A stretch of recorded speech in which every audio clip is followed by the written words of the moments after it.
আচ্ছা মামা, শিয়াবের লোক তো আমার অনেক দিন ধরে ঝামেলা, তুই ভালো করে জানোস। এখন মামা এই জিনিসটা কোনোভাবে সমাধান করন যায় না। এতদিনের বন্ধুত্ব মামা, ওই আমার লোক দেখা হইলে কথাই কয় না, আমিও কথা কই না। এখন মামা তুই তো চাইলে মিলে যেতে পারোস, ওর লোক একটু কথা কো, লাগলে আমি মাপ চাইলাম, ও চাইলো, দুজন মিলে গেলাম গা। আমি বুঝতে পারছি তোকে বিষয়টা। আমি শিয়াবের লগে কথা কইয়া যেমনি হোক তোকে মিলাই দিম, তুই প্যারা লইস না মামা।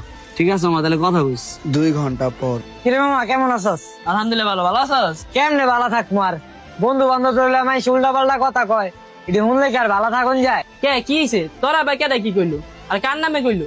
কার নামে আর কইবো? তুই কি বলত দি বেড়া? রিফাতে তোর নামে বেড়া যেই কথা কইতাছে, কি কম ওটি শুনলে তোর মাথা মোটা গরম হয়ে যাবে। কি করলি? রিফাজা মানে উল্টাপাল্টা কি কথা কইছে? উদা উল্টা পাল্টা কথা যা যা কইলো আমার মাথাটা পুরো নষ্ট হয়ে গেছে গা।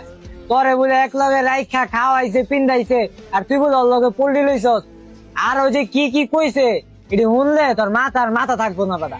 কি করলি? রিফাজা আমার নামে এসব কথা কয়? আরে বেটা এইসব কথা হইনে চিন্তা যাস। আরে এই কথা শুনলে তুই কি করবি বেটা?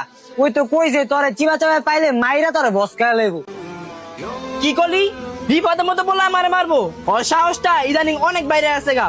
ওরে গিয়ে এক্ষণ দতাছি খারা। কি রে তুই বল আমার মারবি? হ্যাঁ? প্রত্যেকটা ফ্রেন্ড সার্কেলে এমন একটা বন্ধু থাকে যার কাজই হলো কিভাবে এক বন্ধুর সাথে আরেক বন্ধুর সম্পর্ক নষ্ট করা যায়। তাই আমাদের সবার উচিত এমন বন্ধু নামক কালচার থেকে সবসময় দূরত্ব বজায় রাখা।